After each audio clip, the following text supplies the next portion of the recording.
Welcome back, ladies and gentlemen. Welcome back to the Corbett Report. I'm James Corbett of CorbettReport.com, and you are tuned into Propaganda Watch. And if you cast your mind back to episode 382 of the Corbett Report podcast on Your Body, Their Choice, you will remember that I did raise the issue of vaccine hesitancy, a brand new field of exploration that's been pioneered over the past decade, this decade of vaccines as declared by Bill Gates, seeking to understand and counteract the phenomena of people using critical thinking skills to reason for themselves whether or not they believe that immunization is a net benefit or a net risk on a case-by-case basis or on a blanket basis. At any rate, the idea that you ever have any hesitancy in accepting a medical intervention like immunization that has been recommended by the approved, unappointed, unelected, unaccountable health authorities of your given regional location is so anathema to the people who wish to control every aspect of your existence that they have really spent a decade and however many billions of dollars and however many thousands or millions of man-hours of research into understanding how best to change your mind on this topic. And this is the core tenet of Propaganda Watch that we keep coming back to. It is something that I want people to consciously recognize, that enormous amounts of expenditure, both in terms of time and in human resources and otherwise, are spent each and every day trying to convince you of certain things. And that enormous amount of effort would not be undertaken if what you believe was not fundamentally important. Your ideas, your outlook, which ultimately influences your behavior and actions, is exceptionally important, and the would-be controllers of society are well aware of this. This is why they spend so much time trying to analyze you and better persuade you, one way or another, to think and act along certain lines. Case in point, vaccine hesitancy and how to address it. And as one example of that, we can turn to immunize.ca, the website of Immunize Canada, which is a non-profit group coalition seeking to basically get everyone in the universe immunized, but specifically, obviously, in the Canadian context. And they have a page up on counseling the public, where they have a handy-dandy guide to various publications that have been published over the past 5 years, about how to effectively communicate ideas about immunization or how to address vaccine hesitancy, from the Canadian Immunization Guide, CMAJ, US CDC, World Health Organization, etc. So these are a lot of, you can explore all of these. I'll put the link in the show notes, obviously, so you can explore these documents individually. We're going to be taking a look at one of them in particular. But before we do so, I think it is important to just parenthetically note, what is Immunize Canada? Where does it come from? How does a group like this actually function? Well, if you go to their About page, you can get the spiel about being a nonprofit group that just wants to help public health, etc. But when you get into the member organizations, of course, it's the Heart and Stroke Foundation and Diabetes Canada and these types of things that you'd expect. There are government members of this coalition, including the Public Health Agency of Canada and Public Health Ontario, as well as First Nations and Inuit Health Indigenous Services.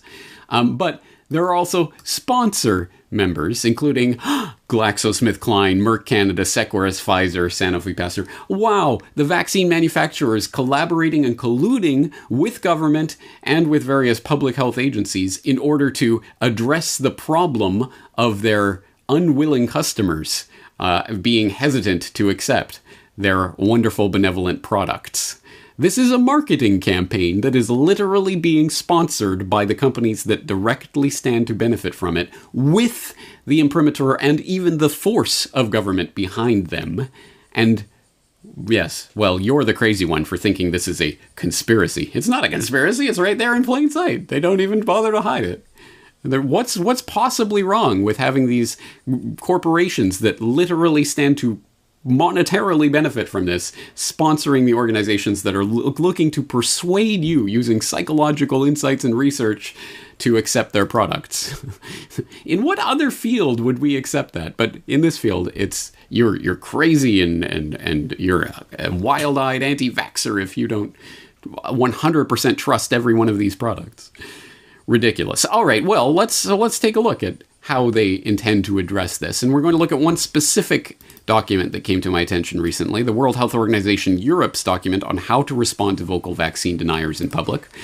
Here is the document itself on the World Health Organization homepage, where it says, "This guidance document provides basic broad principles for a spokesperson of any health authority on how to respond to vocal vaccine deniers.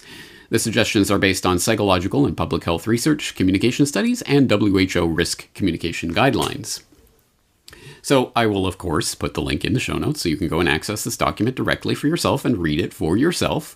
But let's go through it together. This is, again, a best practice guidance document, how to respond to vocal vaccine deniers in public from the World Health Organization. There's an abstract, some acknowledgments, but in the introduction we get an idea of the scope and scale of this document. This guidance document provides basic principles for pro-vaccine spokespersons on how to behave and respond to vocal vaccine deniers in a public debate. Vocal vaccine deniers are individuals who do not accept recommended vaccines, are not open to change of mind, no matter the scientific evidence, and are actively advocating against vaccination. The guidance in this document was developed based on psychological research on persuasion, on research in public health and communication, and on WHO risk communication guidelines. The guidance is primarily intended for spokespersons of health authorities who want to prepare for a public event with a vocal vaccine denier. So this is what this document is aiming at. It is primarily for health authorities or spokespeople of various kinds to use in public debates or public fora where they are presenting evidence as to why everyone should unquestioningly accept every vaccine no matter what. And so it does define a couple of the terms here, including vocal vaccine deniers, who are individuals who do not accept recommended vaccines, are not open to a change of mind, no matter the scientific evidence, and are actively advocating against vaccination. Which, just to put it on the record, for my own sake, I am not a vocal vaccine denier by that definition. My position is, and has always been, that as responsible adult human beings, I fully 100% believe in your ability to weigh the possible risks and possible benefits of any given medical intervention for yourself, given the information that is presented to you, and to make your own informed decision on those matters, a decision that cannot be abrogated by any would-be authority wearing any hat or badge or stethoscope trying to force you into making a decision on that matter. That's why I would never force someone who wants to be immunized to you cannot be immunized. No, I don't believe that. But on the flip side of that, I don't think that anyone who does not want to be immunized in any specific case or even in any form whatsoever, I don't think that any government or any other type of authority has the right to come in and to literally force that vaccine into them. So that's my position. I am not a vocal vaccine denier, but I think this document does tell us interesting things about the way these types of public communications work, these debates and other things, and the types of things that the health authorities are thinking as they go into them. One, it helps us to decode the types of statements that are made in these types of public debates, but also secondarily, these are things that are generally applicable. It doesn't have to be for this situation, doesn't have to be for advocates of vaccination. I think there are some interesting hints, tips, and tricks that we could benefit from ourselves in this document if we strip it from its intended context. Let's scroll down a little bit to Table 1, 2 rules that aim to strengthen the audience's resilience against anti-vaccine rhetoric. Rule number 1, the general public is your target audience, not the vocal vaccine denier. And rule number 2, aim to unmask the techniques that the vocal vaccine denier is using and to correct the content of their messages. So again, as I say, these ideas and rules can be applied in any context. For example, the general public is your target audience, not the 9/11 denier, or whatever the case may be, not the vaccine advocate. Rule number 2, aim to unmask the techniques that the 9/11 denier, the vaccine advocate is using, and to correct the content of their messages. Again, this is widely applicable. And with the ultimate goal, foster resilience among the audience against anti-vaccine statements and stories, strengthen those who are vaccine hesitant, and support those who intend to vaccinate in their decision to accept vaccination. So, again, that's the broad scope of this document, and they go into, in section 1.1, what situation does this document address, specifically talking about how this is intended for people in a public communication fora of some sort, a debate or something along those lines, where there is an audience as well as the person you are directly addressing. So in this handy-dandy illustration, thank you for that, guys, they point out this is for public discussion, not for face-to-face or private communication. They go on to further elaborate on the term vaccine denier, which they differentiate from vaccine refusers, who are a group within the vaccine hesitancy continuum who refuse all vaccinations without doubt. However, even convinced refusers may still consider other opinions and be convinced by scientific evidence and well-presented arguments. So note well, if you are able to at least consider other opinions, then you are not a vaccine refuser. Or you are not a vaccine denier, I should say. You are maybe a vaccine refuser, depending whether you fit these particular category attributes. The vaccine deniers refers to a subgroup at the extreme end of the hesitancy continuum, people who have a very negative attitude toward vaccination and are not open to a change of mind, no matter the scientific evidence. In fact, vaccine deniers may even counter-react to evidence-based arguments.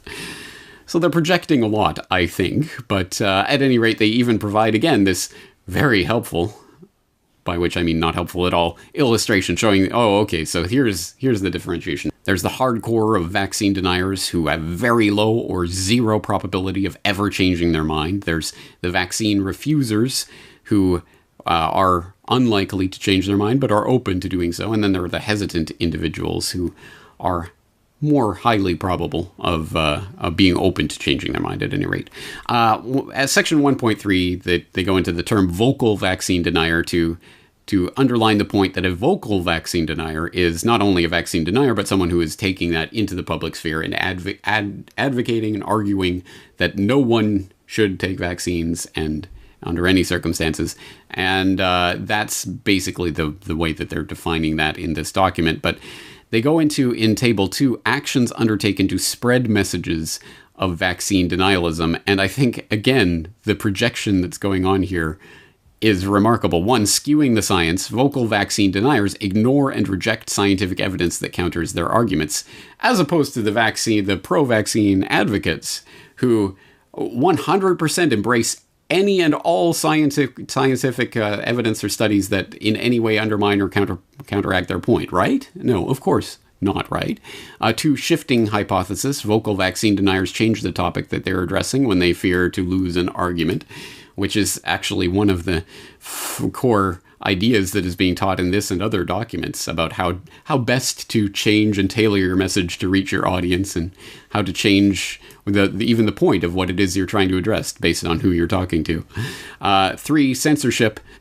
This is ridiculous. Vocal vaccine deniers shut down critics and avoid open discussion. Do I really need to go through the millions of examples that we could point to of vaccine advocates advocating for, and in some cases actually implementing, direct censorship of vaccine hesitant individuals and their opinions? It is remarkable that in this document they would presume to say that the censorship is on the vaccine hesitancy side of the argument. That, oh yes, all of those extremely powerful vaccine hesitant individuals who own Twitter and Facebook and Google and what have you, who are actively censoring any discussion of pro-vaccine arguments, right? Can you name any single example of a pro-vaccine website or any sort of communication that has been censored That's ridiculous. And in the example of someone like RFK Jr., who has been for years asking for, pleading for various vaccine proponents to come and debate him on this issue, and they all turn him down because they don't want to give a voice to anyone who has any question whatsoever about the safety and efficacy 100% of every vaccine ever manufactured. It is ridiculous. So I think that's very much projection on that point. And then number 4, attacking the opposition. Vocal vaccine deniers use personal insults and even legal actions to silence representatives of the scientific consensus. Again, attacking the opposition. 100% every single time you see anything about anti-vaxxers or anything approaching vaccine hesitancy, it is 100% ad hominem, and it is completely coming from the pro-vaccine adherent side of the debate. So again, the levels of projection that are going on in this table alone are off the charts. So, moving on to table 3 down here, they have motivations to reject science about vaccination, and they go through some of the reasons. Why would anyone ever have any questions about the safety or efficacy of vaccines? Why? People can be motivated to reject science and vaccination in order to express their identity as a nonconformist or a reactant individual. That's right. I decided that I was going to take this side of the debate because it seemed like the underdog side. So that, I just decided to wrap my entire personality around being this nonconformist. So I'm not going to take your vaccines, man. Conspiratorial ideation, of course. People could be motivated to reject science about vaccination to express their belief that those in power are hiding the truth. Yeah, there's nothing to see here when organizations like Immunize Canada are literally sponsored by GlaxoSmithKline, Merck, Seqirus, Pfizer, and Sanofi Pasteur. That's totally 100% above board and awesome. And if you question it, you're one of these crazy conspiracy theorists, which blends in with financial interests. People can be motivated to reject science about vaccination because they profit from spreading an anti-vaccine attitude. Again, profit from spreading an anti-vaccine attitude. Let's just put the scales out there and see which side of the debate is better funded.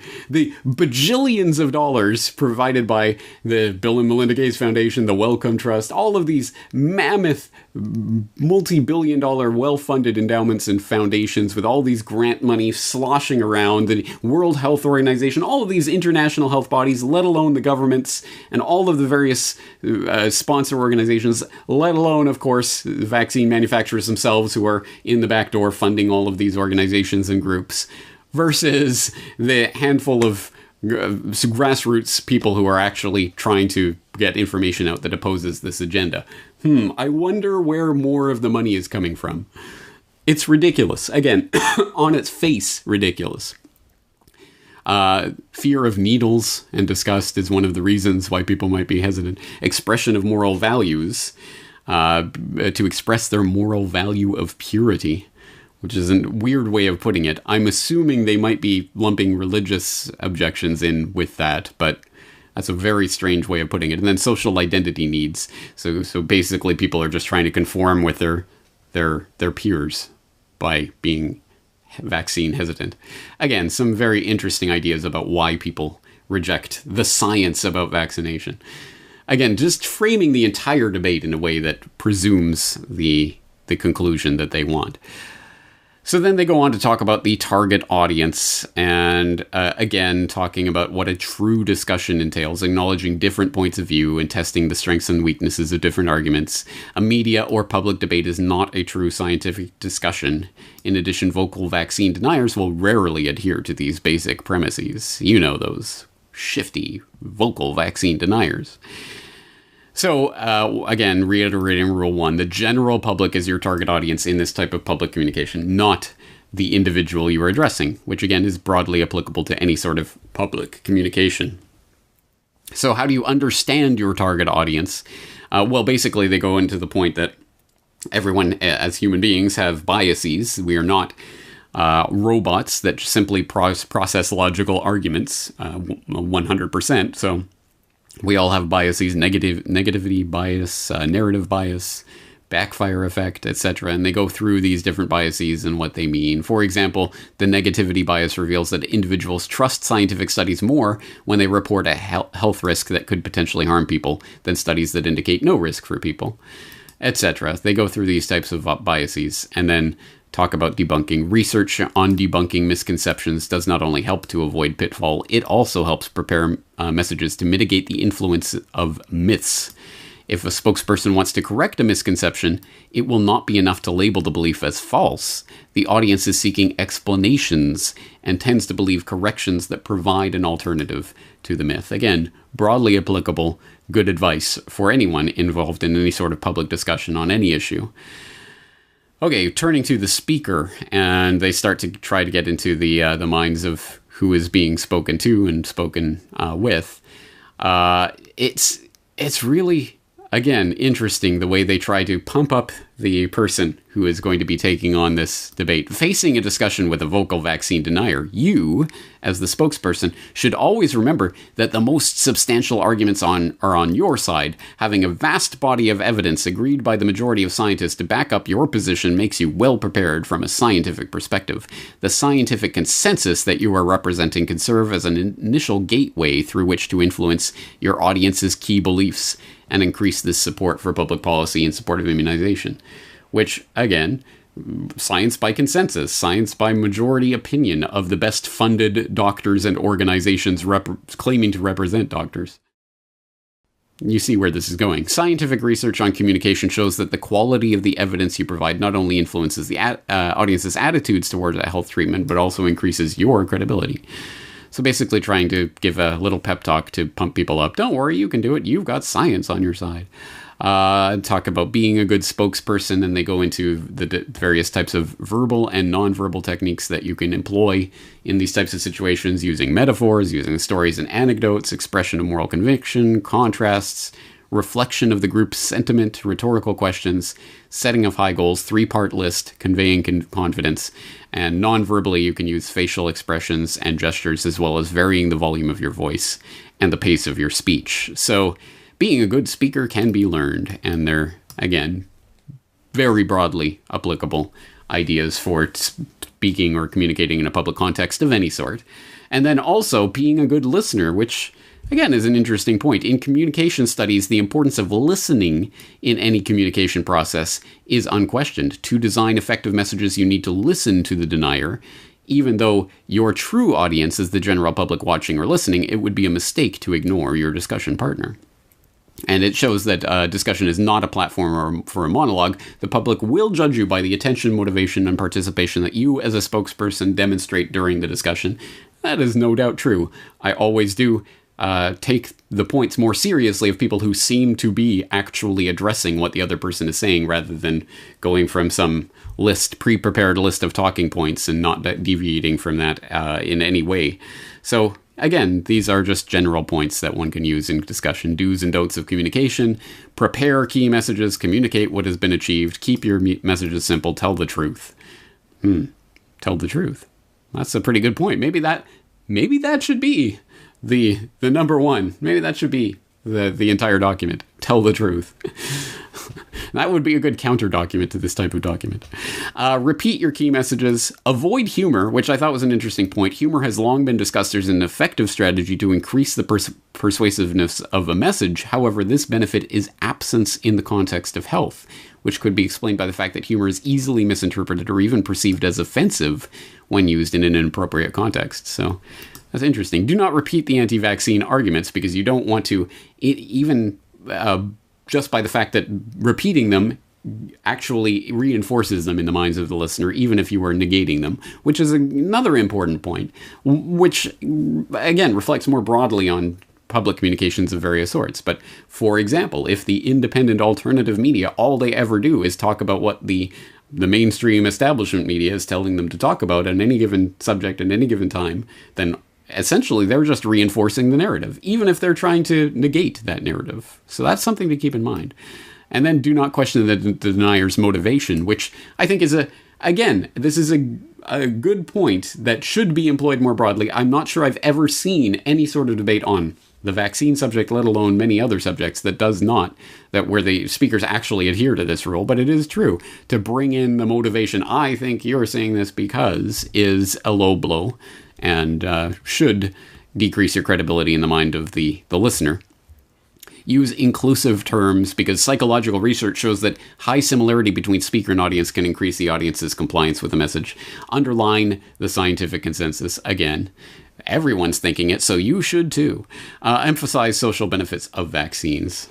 The social benefit of vaccines. Interesting. So then they finally get into the argument, and they give some tips for identifying the 5 characteristics of science denialism. Conspiracies, that scientific consensus is the result of a complex and secretive conspiracy. No, it's the result of a complex and out in the open conspiracy, I would argue. But anyway, well, you know, take that for what it's worth. Fake experts, using fake experts as authorities, combined with denigration of established experts. You see, they keep going back to the scientific consensus, trust the science, follow the science, listen to the science. The scientific studies are on your side. These people aren't listening to science. But if you ever have any scientific counter-argument backed up by science and research and data, that's because you are relying on fake experts. And guess who gets to decide who are the fake experts? That's right, it's you, the pro-vaccine advocate. You get to decide, and we'll get into how they decide that a little bit later. But again, that is the part of the reflection of a complex and out in the open conspiracy. 3, selectivity, referring to isolated papers that challenge scientific consensus. Again, the idea is there is this block of 99 experts or 99 papers or 99 journals that all think this thing, and then there's this one that discredits it or says something different. Again, as if science works on that framework. Well, yeah, but millions of people believe whatever, that there are 4 elements that everything is made of: fire, water, earth, and air, and that's it. And, oh, look, there's this one crazy person over here talking about some other way of looking at it. They must be crazy.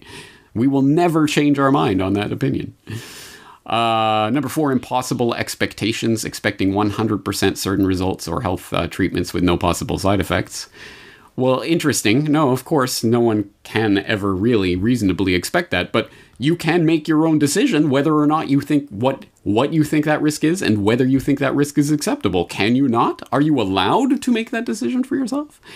And then 5, misrepresentation and false logic, jumping to conclusions using false analogies, etc. Because we all know that is never employed by vaccine advocates. Again, step 2, disentangle the core points and address each separately. For example, the threat of disease, trust, alternatives, effectiveness, and safety of vaccines. Respond with evidence-based message. So it's a 3-step process. Identify the technique that the vaccine denier is using: conspiracy, fake experts, selectivity, impossible expectations, misrepresenting false logic. And then step 2, identify the topic that this is concerning: trust, threat of disease, effectiveness, safety, alternatives, and then respond with your key message. And so they should give you examples. For example, step 1, identify the technique. So if someone is complaining that the government is systematically hiding the real data, then you identify the topic, which is trust, and you come back to the government receives kickback from the pharmaceutical industry. It is very profitable business for them.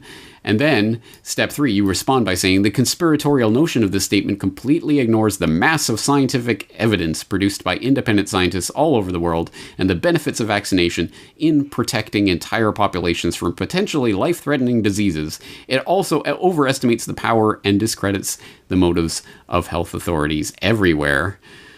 So I don't really see how that fundamentally addresses the real and identifiable monetary incentive that is at play here, or the fact that it is being employed by these organizations. But at any rate, this is their 3-step process. So I'll let you go through and read that for yourself.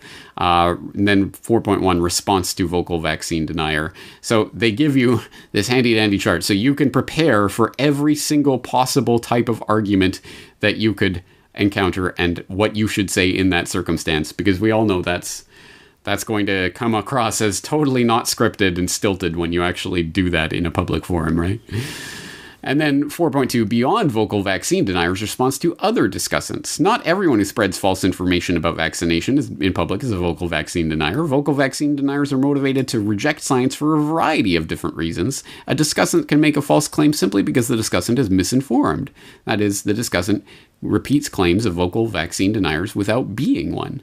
So the discussant could be a concerned parent who is biased in his or her perception, for example, due to the narratives he or she has read online, etc. So they go through some different examples, and then the structure of the information stays the same. Whether the false information is coming from a vocal vaccine denier or is repeated by a misinformed individual who has no motivation to reject science, the topic addressed by the message, and the techniques used to make them sound appealing, are most likely covered by the algorithm outlined in Figure 4. Again, argument by algorithm.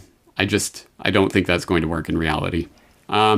Table 12, using topic and technique rebuttal to counter impossible expectation in scenarios with varying discussants. So this is talking about how different people will frame the argument that vaccines are not 100% safe, which is demonstrably true, of course.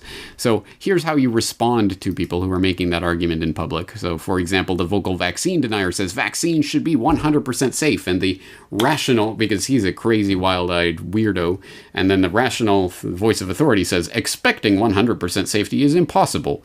No medical product or intervention from aspirin to heart surgery can ever be guaranteed 100% safe. What we do know for sure is that the risks associated with vaccine-preventable diseases by far outweigh those of vaccines. In the worst of cases, infectious but preventable diseases such as measles can kill. And they give examples of these type of wooden stilted statements that you can make in various situations, arguing the straw man that there are people who are saying that it is 100% safety or nothing, as opposed to the more fundamental argument that is my ability to make my own decision of what my risk tolerance is when it comes to my body. My body, my choice. I get to choose whether I want to play the Russian roulette with this chamber. Now, however many chambers there are in this gun, there might be 100 chambers, there might be 1,000,000 chambers, and there's only one bullet, so don't worry, guys, you're probably going to be fine. But it's my ability as a sovereign human being to come to my own determination of my risk tolerance on any given medical intervention. And I want to hear the moral and rational argument against that. No, it is not up to you. And of course, they will do that by appealing to the broader social milieu of this, which of course is everything that the coronavirus freakout is aimed at right now propagandistically, which is convincing you that if you do anything against what the health authorities are saying, you are a grandma killer, a literal psychopath, as they are now arguing that only psychopaths would refuse to wear a mask or all of these types of things because you are unconcerned about the way this infectious agent will spread to other people. So you have to follow religiously whatever the health authorities are saying. That is essentially the way that they are trying to abrogate your basic sovereignty over your own body. Your body is not your own. As, again, I did demonstrate in Your Body, Their Choice, episode 382 of the Corporate Report podcast. Give it a listen or review if you haven't yet done so. So then there are unfavorable interview conditions that they go over.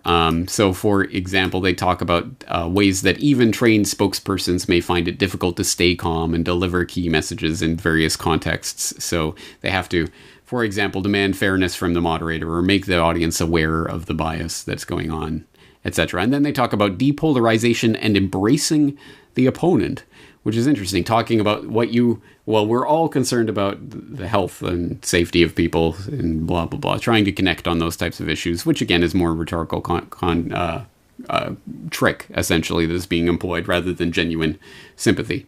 But at any rate, it's an admirable idea. But I find this figure 8, example of depolarization via embracing, particularly funny. So again, the crazy, wild-eyed vaccine denier, you support the wallet of the pharma industry, I support the safety of my child. To which the level-headed voice of rationality responds, in science, we call this argument false dichotomy or black and white thinking. Black and white thinking because Mr. Z assumes there is a good and a bad side in this discussion. In fact, we are all after the same goal, to keep our children safe and healthy. You faced a terrible tragedy in your life, and I do understand your fears, but there are a lot of people still alive because of vaccination. The overwhelming majority of pediatricians strongly, period. So, again, they couldn't even be bothered to finish that statement. You get it. The overwhelming majority of pediatricians strongly blah, blah, blah. And blah, blah, blah, because, again, in direct contradiction to what they were saying earlier about employing various rhetorical strategies to maintain the interest and attention of your listeners, this is the biggest block of blah, blah, blah that you could fill in the blanks. You don't even have to listen. I mean, you've heard exactly this type of spiel a million times. So, whereas this statement, whatever you think of it, this statement is direct to the point and will connect with a large number of people in the audience. This block of blah, blah, blah will connect to precisely no one and change precisely no one's mind or opinion, which I find interesting in an entire document about how to effectively communicate with people. In some ways, maybe it's a good thing that they're teaching the spokespeople of the state and the health authorities how to speak like robots, trying to convince the other bots, I suppose, that support them in the crowd. Then they have a chapter on religious beliefs, which again is interesting because, they talk about Jainism, Buddhism, Hinduism, Judaism, Christianity, Islam, and the various objections that these religious beliefs have. But the way that they do it is, again, very dismissive, treating entire belief systems that people base their entire life on as just some sort of, okay, just tell them this and they'll go away. It's ridiculous. So go and read through it.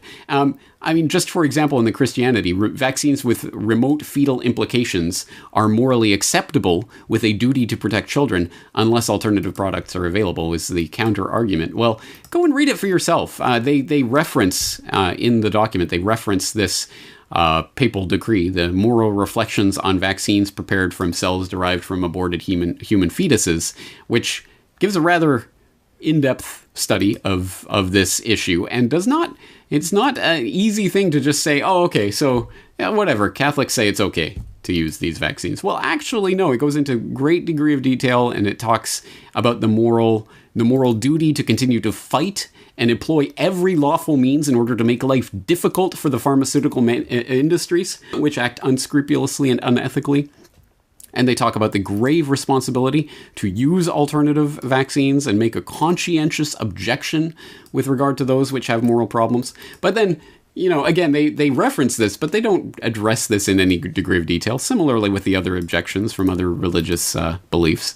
They just say, Jainists can be appeased because, they have the regretful acceptance of cooking food, boiling water, using antibiotics and vaccines in order to sustain human life. That'll be good enough. That'll make them shut up. It just seems very dismissive, but I suppose this is not the key point of this entire document. You can continue reading through that.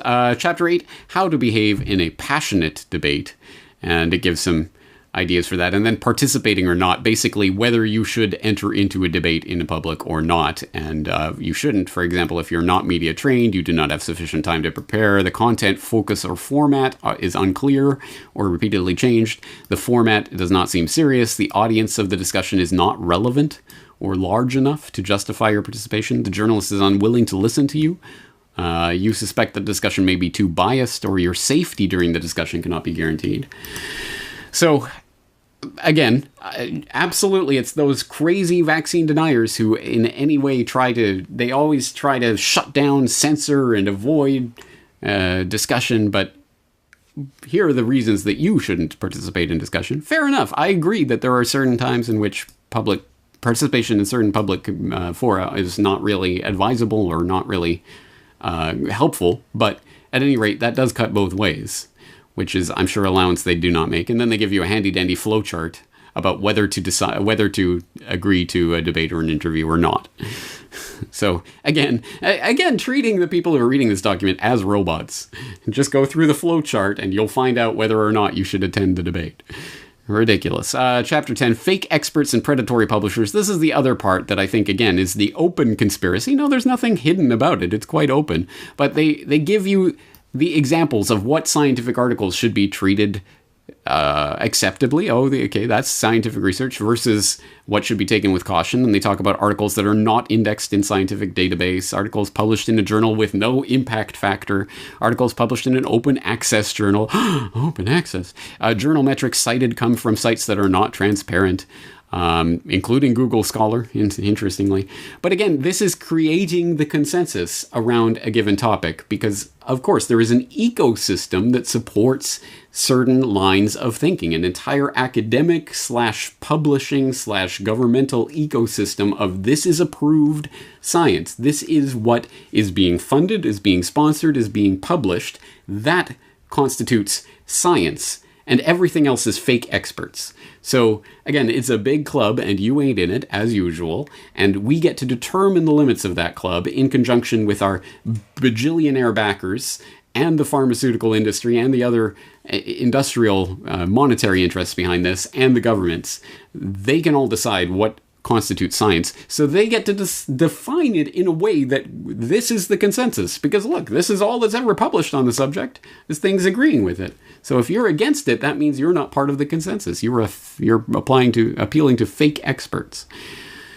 And then they give what now and references. So, and then there's an annex on the Hurrier model of listening instructions. So again, it's an interesting document. There are, again, as I say, there are some broadly applicable things about just engaging in public communication at all. But it is interesting to see the way, the type of time and attention and energy and resources that are being pumped into preparing people to persuade you, to change your mind, because what you believe is important. They cannot, at this point, control billions of people and force them at gunpoint to take a vaccine, and they don't want to do it that way. They want to persuade people, because a persuaded public is the most effectively controlled public.